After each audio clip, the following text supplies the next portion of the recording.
నేను గొడవ చేయడానికి రాలేదు. తాతకి తర్పణ వదలడానికి వచ్చాను. అమ్మ ఇక్కడికి వస్తుందని నేను అస్సలు ఊహించలేదు.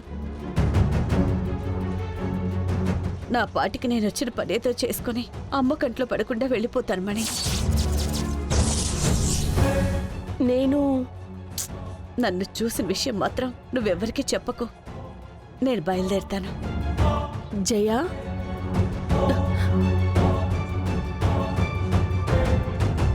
నువ్వు అమ్మతో ఎలాగూ మాట్లాడవు, ఆవిడ్ని చూడవు. నాతోనైనా 4 మాటలు మాట్లాడకూడదా? నిన్ను చూసి ఎన్ని ఏళ్ళు అవుతుంది? నువ్వు ఎక్కడున్నావు, ఎలా ఉన్నావు, మీ ఆయన ఎలా ఉన్నారు, నీ పిల్లలంతా ఏం చేస్తున్నారు? నాతో ఒక్క మాట అయినా చెప్పొచ్చు కదా జయ. అసలు ఎలా ఉన్నావు? నేను బానే ఉన్నాను మణి. అమ్మేలా ఉంది? బాగానే ఉన్నారు. ఆస్తి ఉంది, వ్యాపారంలో అందనంత ఎత్తుకు ఎదిగిపోతున్నారు. కానీ ఇంకా మనసుకైనా గాయం అలానే ఉంది. నీ గురించి ఆలోచన, మీ అన్న గురించి ఆలోచన అలాగే ఉంది. నేను చేసిన తప్పు గురించి అమ్మ ఇంకా బాధపడుతున్నారా? నువ్వు తప్పు చేసినప్పటికీ కన్నపేగ అంటూ ఉంటుంది కదా. ఎంత బాధ ఉన్నా లోపలే పెట్టుకుంది. నేను అమ్మతో పాటు ఉంటాను కాబట్టి ఆ బాధ నా ఒక్కదానికే తెలుసు. అందరూ పెంచినట్లే నిన్ను పెంచింది కదా. కళ్ళల్లో పెట్టుకొని పెంచారే, కాళ్ళు కింద కూడా పెట్టనివ్వలేదే. నీ మీద అమ్మ ఎంత ప్రేమ పెంచుకుంది. అందరూ అమ్మ మాట కంటే నీ మాటకే కదా తల ఊపేవాళ్ళు. నువ్వు ఏదైనా కావాలి అన్నావంటే అది ఈ ప్రపంచంలో ఎక్కడ ఉన్నా నువ్వు కూర్చున్న చోటికే వచ్చేలా చేసేది కదమ్మా. అలాంటి అమ్మ నువ్వు తలదించుకునేలా చేసి వెళ్ళిపోయావు కదా జయ. ఏడవకు జయ. ఇప్పుడు ఏడ్చి ఏం ఉపయోగం? కానీ నువ్వు వెళ్ళిన తర్వాత ఝాన్సీ అమ్మ మనసారా నవ్వటం నేను చూడనే లేదు. ఆవిడ మనసుకైన గాయం ఇంకా మాననే లేదు. ఇది ఎవరిని వదలదు. నా జీవితం ఎందుకో ఇలా జరగాలని రాసి పెట్టుంది. ఈ ప్రపంచంలో ఒక ఘోరమైన విషయం ఏంటంటే, మనల్ని ఇష్టపడే వాళ్ళని, మనల్ని ప్రాణంగా చూసుకునే వాళ్ళని కష్టపెట్టడమే. నేను మా అమ్మని ఇంత కష్టపెట్టాను. అందుకే నేను ఈరోజు ఇంతగా కష్టపడుతున్నాను. అంటే ఝాన్సీ అమ్మ నాకు అమ్మమ్మ అవుతుందా?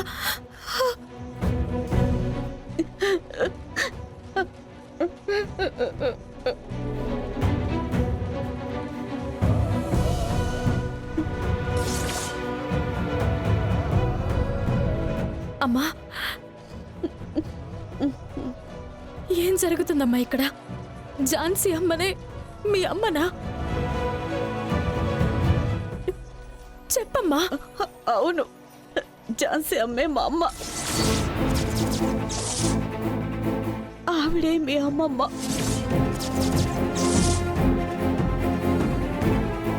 బంగారి,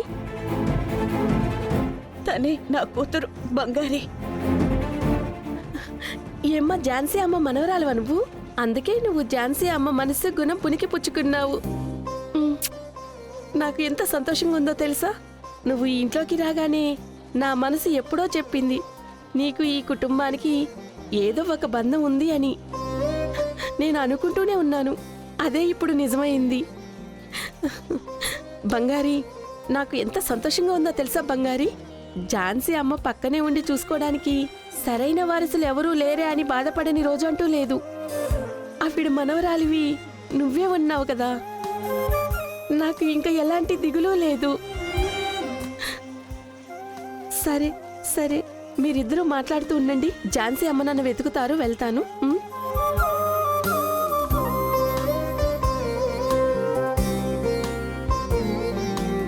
ఎంత పెద్ద విషయం నా దగ్గర ఎందుకు దాచావమ్మా?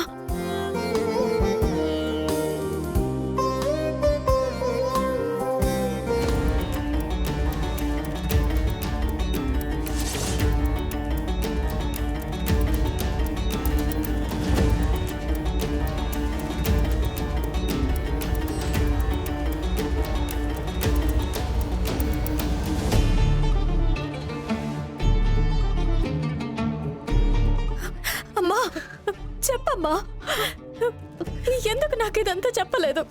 సరే, నేను అమ్మమ్మ దగ్గర జాబ్లో జాయిన్ అయ్యానన్న విషయం నీకు తెలుసు కదా, అప్పుడైనా నాకు నిజం చెప్పండొచ్చు కదా. బంగారీ, నేను నీకు అన్ని విషయాలు వివరంగా చెప్తానమ్మా. దీని గురించి మా అమ్మకేమీ తెలియకూడదు. నన్ను క్షమించు బంగారు.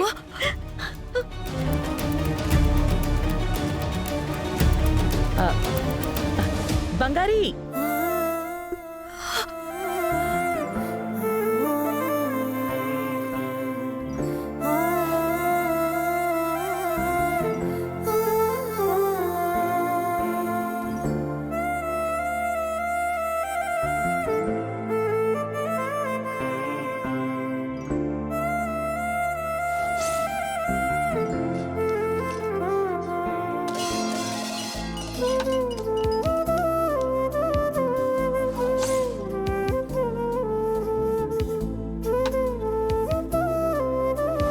నీకు ఆఫీస్లో కంటే ఇంట్లోనే పని ఎక్కువగా ఉంటుంది.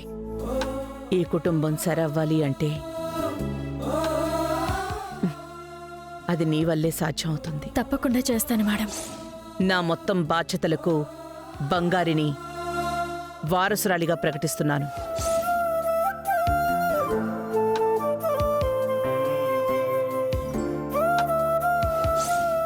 నాకు మిమ్మల్ని అందరినీ చూడగానే ఏదో తెలియని సంతోషంగా ఉంది.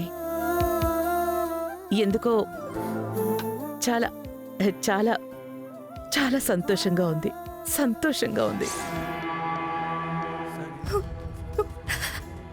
ఏయ్, ఏమైంది? ఎందుకు ఏడుస్తున్నావు? బంగారీ, ఏంటి? ఏం లేదమ్మా. ఏమైంది బంగారీ? చెప్పు. సడన్ గా ఇలా వెక్కి వెక్కి ఏడుస్తున్నావు, చెప్పు. బంగారీ, ఏమైంది? ఏమైనా అన్నారా నిన్ను? అదే అమ్మా, అదే. ఏమైంది? ఏమైనా అన్నారా? నువ్వెవరితో మాట్లాడుతున్నావు? ఎవరితో మాట్లాడావు? చెప్పు. ఎవరైనా నిన్ను హర్ట్ అయ్యేలా మాట్లాడారా? చెప్పు.